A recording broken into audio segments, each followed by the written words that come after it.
Hello दोस्तों, मेरा नाम है अंकित और तिलक लगा के स्वागत करता हूं, दिल से स्वागत करता हूं आपका मैकेनिकल गुरु यूट्यूब चैनल पर। आज के इस वीडियो में हम इक्विवेलेंस सर्टिफिकेट के बारे में बात करने वाले हैं। आप डिमांड करें और मैं पूरा ना करूं, ऐसा कभी हो नहीं सकता। इस वीडियो में बात करेंगे कि इक्विवेलेंसी सर्टिफिकेट क्या होता है, कैसे आपको मिल सकता है, उसका प्रोसीजर क्या है। वो फॉरेन में अगर आप पढ़ाई की हो या विदेश से अगर आप कोई डिग्री लेके भारत में आए और भारत में नौकरी चाहिए तो वो वाला इक्विवेलेंस सर्टिफिकेट की बात नहीं। यहाँ पे मैं बी बीटेक डिप्लोमा वालों का ब्रांच से रिलेटेड इक्विवेलेंसी सर्टिफिकेट के बारे में बात कर रहा हूं। जैसे कि अगर कोई डिप्लोमा प्रोडक्शन वाला है तो क्या वह मैकेनिकल डिप्लोमा में जो जॉब निकलती है उसमें अप्लाई कर सकता है, या फिर जो मैकेट्रॉनिक्स इंजीनियर है क्या वह मैकेनिकल और इलेक्ट्रॉनिक्स दोनों के बराबर है। ऐसी बहुत सारी चीजें हैं जो इस वीडियो में पूरी तरीके से क्लियर हो जाएंगी। आप बस आखिरी तक बने रहिएगा मेरे साथ। मेरा नाम है अंकित, आप देख रहे हैं मैकेनिकल गुरु। चलिए करते हैं इस वीडियो को शुरू।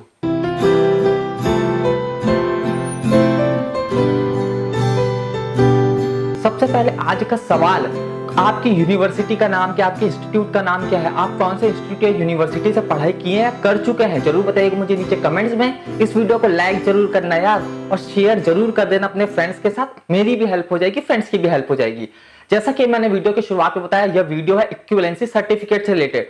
आप बी बीटेक वाले हैं, डिप्लोमा वाले हैं, मान लीजिए कहीं पे जॉब निकली, फॉर एग्जाम्पल अभी रिसेंटली में NCL नेशनल केमिकल लैब में वैकेंसी निकली हुई है, जहां पे इक्विवेलेंट में पूछा जा रहा है। ये बहुत डाउट है कि मैकेनिकल वाले अप्लाई कर सकते हैं कि नहीं कर सकते। जब हम इसके नोटिफिकेशन को अच्छे से देखते हैं तो वहां पे हम एक पॉइंट साफ साफ दिया हुआ है, जो भी आप स्क्रीन पर देख सकते हैं। In respect of equivalent clause in essential qualification, if a candidate claiming a particular qualification as equivalent qualification as per the requirement of advertisement, then the candidate is required to produce order/letter in this regard, indicating the authority with number and date under which it has been so treated, otherwise the application liable to be rejected। यानी कि अगर आप authority से letter या फिर authority से order नहीं लेके आएंगे, इक्विवेलेंसी सर्टिफिकेट नहीं बनवाएंगे, तो आपका एप्लीकेशन रद्द हो जाएगा।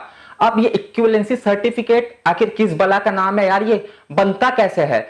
सबसे पहले हम AICTE के बारे में बात करते हैं। भारत में मेरे को तो ऐसा लगता है कि यह सबसे बड़ी बॉडी है जो इंडिया में एजुकेशन को भी, टेक्निकल को भी कंट्रोल कर रही है।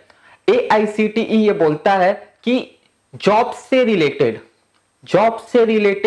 इक्विवेलेंसी AICTE नहीं देता।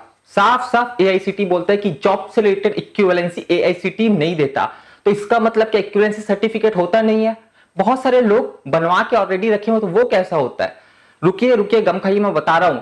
AICTE बोलता है कि मैं जॉब के लिए इक्विवेलेंसी सर्टिफिकेट नहीं देता, लेकिन अगर आप किसी इंस्टीट्यूट में जा रहे हैं, टीचर की वैकेंसी है उसके लिए जा रहे हैं, तो वहां पे इक्विवेलेंसी मैं दूंगा। और एक ठोक लेटर हमको दिया गया है, एक ठोक नोटिफिकेशन हमको दिया गया है 28/4/2017 को, जहां पे अलग अलग ब्रांचेस हैं और उनकी इक्विवेलेंट क्वालिफिकेशन क्या क्या है वह बताई गई है। लेकिन एक बार फिर से मैं आपको बता दूं, साफ साफ बता दूं कि AICTE बोलता है कि इंस्टीट्यूशंस में जब रिक्रूटमेंट होगा तब ये काम आएगा। तो अगर AICTE ऐसा बोल रहा है कि जो टेक्निकल इंस्टीट्यूशंस में जो वैकेंसी निकलेंगी, पोस्ट निकलेंगी, उसके लिए हम इक्विवेलेंस क्वालिफिकेशन देंगे, लेकिन जॉब के लिए नहीं देंगे, तो जॉब के लिए कौन देगा? तो वहां पे AICTE ने हमको साफ बता दिया है कि जॉब के लिए दो जन डिपेंड करते हैं। तो जो नौकरी आपको दे रहा है, यानी कि जो PSU आपको नौकरी दे रही है, वही आपको बताएगी पहले तो कि भाई आपकी क्वालिफिकेशन इक्विवेलेंट है कि नहीं है।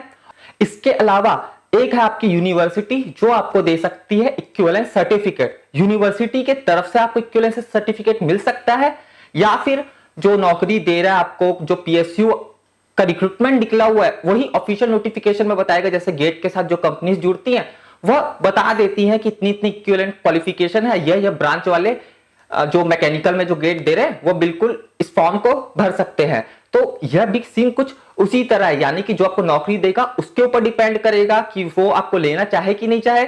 और दूसरा है यूनिवर्सिटी, जो यूनिवर्सिटी से आप पढ़ाई किए हुए हैं वह यूनिवर्सिटी आपको इक्विवेलेंस सर्टिफिकेट दे सकती है।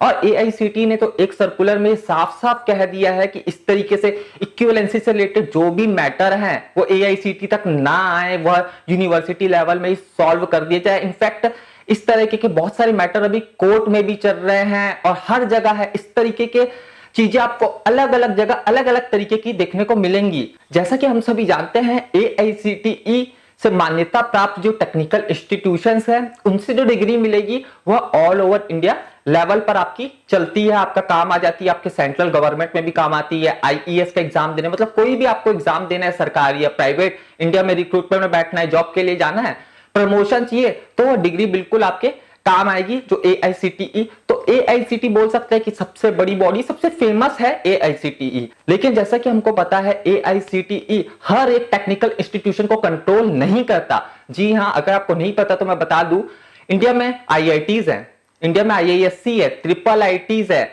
इसके अलावा सेंट्रल यूनिवर्सिटीज है, डीम्ड यूनिवर्सिटीज है, और इसके अलावा बहुत से ऐसे इंस्टीट्यूशंस हैं जिनके बारे में AICTE को पता भी नहीं होता कि यहाँ पे कौन कौन सी ब्रांचेस यहाँ पे हो रहे हैं या फिर पढ़ाई कौन कौन सी हो रही है, टेक्निकल की आखिर डिग्री कौन कौन से दे रहे हैं। डिग्री तो शायद एक बहुत बड़ी बात हो जाएगी, बहुत सारी ऐसी छोटी छोटी भी चीजें रहती है उन इंस्टीट्यूट्स की जो AICTE को पता नहीं रहती है। कारण भी आप एकदम आसानी से समझ सकते हैं। हमारे इंडिया में IITs है, टॉप में है, NITs है, IISc है, ट्रिपल IT है। यह जो सरकारी इंस्टीट्यूट है ये MHRD के अंदर आते हैं। IITs, NITs, IIScs, central universities, ये MHRD के अंदर आते हैं और इनको AICTE से अप्रूवल लेने की जरूरत नहीं पड़ती, इनको जरूरत नहीं पड़ती AICTE से अप्रूवल लेने की। इसके अलावा भी बहुत सारे ऐसे टेक्निकल इंस्टीट्यूशंस हैं जो डिग्री डिप्लोमा देते हैं, लेकिन AICTE से अप्रूवल लेने की जरूरत नहीं पड़ती। जैसे कि हम जानते हैं एफिलेटिंग टेक्निकल यूनिवर्सिटीज है, एफिलेटिंग स्टेट गवर्नमेंट यूनिवर्सिटीज है, डीम्ड यूनिवर्सिटीज है, स्टेट प्राइवेट यूनिवर्सिटीज है। इसके अलावा ऐसे बहुत सारे संस्थान हैं जहां पे आप डिग्री ले सकते हैं, आप डिप्लोमा ले सकते हैं और बिल्कुल आप अपना करियर को आगे बढ़ा सकते हैं। वो बोलते हैं कि हमारी ऑथेंटिक है और वो गलत भी नहीं बोलते क्योंकि उनके पास जो पावर है वो स्टेट लेजिस्लेचर से आ रही है। वो गलत भी नहीं बोलते, वो सही बोलते हैं। तो आपको आखिर किस तरीके से मिल सकता है इक्विवेलेंसी सर्टिफिकेट? मतलब इतने सारे ब्रांचेस हैं, अगर उनका आप लिस्ट बनाने बैठ जाओगे ना तो ये नामुमकिन हो जाएगा। और इतने सारे स्टूडेंट है कि अगर ये मांगने लग जाए, डिमांड करने लग जाए इक्विवेलेंसी सर्टिफिकेट से रिलेटेड तो बवाल हो जाएगा। बहुत सारे ऐसे केसेस भी मैंने देखा जहां पे एक मैकेनिकल डिप्लोमा वाला केस कर दिया है कि वह डिग्री जो है उस या डिप्लोमा जो है उसका वो इक्विवेलेंट है सिविल या इलेक्ट्रिकल के।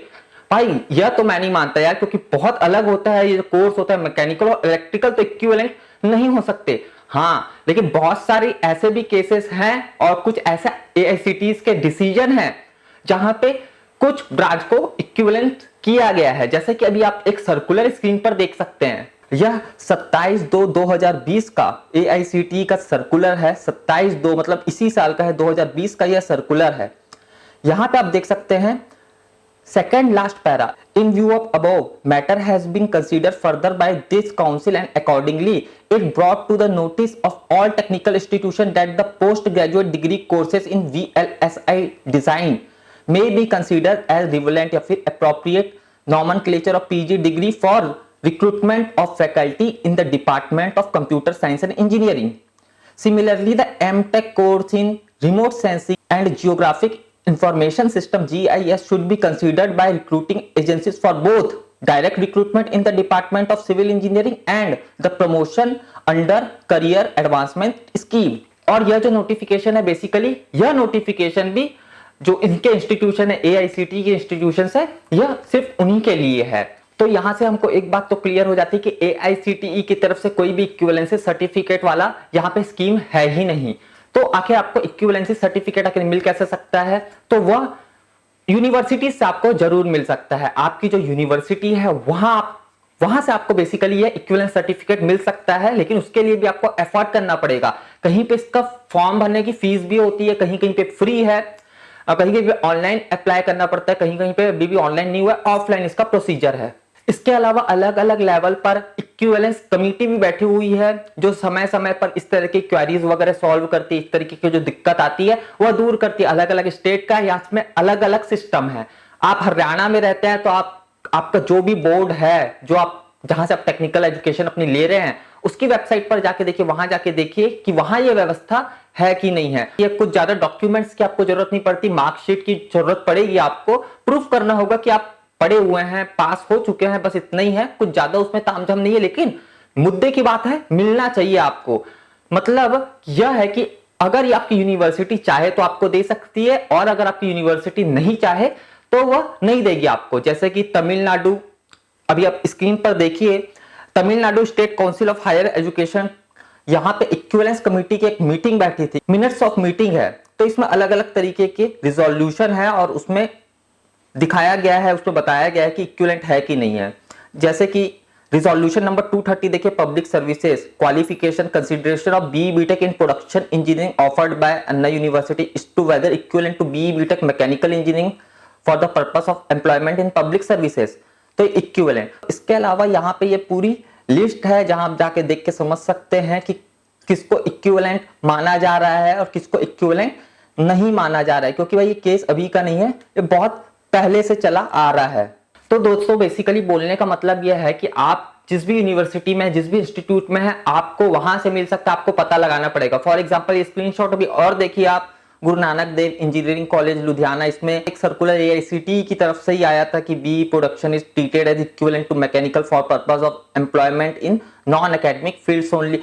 बहुत सारी ऐसी चीजें हैं जो आपको इनमें देखने को मिलेगी, कहीं कहीं पे टीचिंग के लिए, कहीं कहीं पे जॉब के लिए, कहीं कहीं पे ऑनलाइन आप इसके लिए अप्लाई कर सकते हैं। अभी एक नोटिफिकेशन आप देख सकते हैं Haryana state board of technical education का, एज पर recommendation of equivalency committee in the meeting held 3/9/2015 diploma in mechanical CAD CAM is treated equivalent to diploma in mechanical for the purpose of employment in service sector like railway, board, corporation, construction, फलाना फलाना, ढिकाना ढिकाना।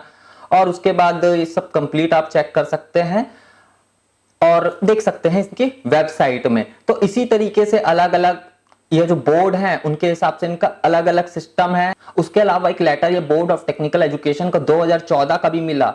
इसमें लिखा हुआ so far as equivalency of diploma in production engineering with that of mechanical engineering for job purpose is concerned, the same can be decided by the prospective employer offering the job, keeping in view job profile of the post and the fact that production engineering is a specialized branch of mechanical engineering। तो यहाँ पे बोल दिया गया है साफ साफ कि भैया जो जॉब दे रही है कंपनी, ये उसी को तय करना पड़ेगा कि वह क्या करती है, क्या वो इक्विवेलेंट मानती है उसको या वो इक्विवेलेंट नहीं मानती उसको। और अगर आप अलग अलग नोटिफिकेशन देखेंगे तो कहीं पे लिखा होता है इक्विवेलेंट एलिजिबल है और कहीं पे बिल्कुल इक्विवेलेंट एलिजिबल होते ही नहीं है। जो ब्रांचेस दी हुई होती है वही एलिजिबल रहती है। तो आपको आपका इक्विवेलेंसी सर्टिफिकेट कैसे मिलेगा, मिलेगा भी कि नहीं मिलेगा, तो वह भैया थोड़ा एफर्ट आपको ही करना पड़ेगा। सबसे पहले जो जॉब निकली है जिसमें आप चाहते, जिस अप्लाई करना चाहते हैं, वहां एक बार आपको कंफर्म कर लीजिए, वहां से एक बार ऑफिशियल से कंफर्म कर सकते हैं। और दूसरा चीज आप कर सकते हैं, अपनी यूनिवर्सिटी में जाके आप यह चीज कर सकते हैं। कई तरीके की यूनिवर्सिटीज है जो ऑनलाइन एप्लीकेशन फॉर्म भरवाती है और इस तरह के आपको सर्टिफिकेट्स आराम से मिल जाते हैं घर बैठे। और आपकी यूनिवर्सिटी के ऊपर डिपेंड करता है यार, तो आपको आपकी यूनिवर्सिटी से, आपके इंस्टीट्यूट से कांटेक्ट करना पड़ेगा इससे रिगार्डिंग, और वहीं पे आपको इससे रिगार्डिंग और ज्यादा अच्छे से जानकारी मिलेगी कि आपको मिल सकता है इक्विवेलेंसी सर्टिफिकेट कि नहीं मिल सकता। बहुत लोगों के पास मैं भी देखा हूं, खैर, लेकिन मैं सबके पास नहीं देखा हूं, मेरे पास खुद नहीं है, मैंने कभी अप्लाई नहीं किया। आप क्या अप्लाई करने वाले हैं, क्या आप पता करेंगे, जरूर बताइएगा मुझे नीचे कमेंट्स में। आपको ये वीडियो क्या काम का लगा, कैसा लगा ये वीडियो, जरूर बताइएगा मुझे नीचे कमेंट्स में। मुझे उम्मीद है कि आपको पसंद आया होगा। अगर पसंद आए लाइक जरूर करना भाई, शेयर कर देना इसे अपने दोस्तों के साथ। मैकेनिकल गुरु यूट्यूब चैनल को अभी तक आपने सब्सक्राइब नहीं किया, बेल आइकन को प्रेस नहीं किया, कर दीजिए, क्योंकि मैं आपके लिए रोज लेटेस्ट अपडेट लेके आता रहता हूं। बहुत जल्दी लोग मिलेंगे भाई लोग। जय जवान जय किसान।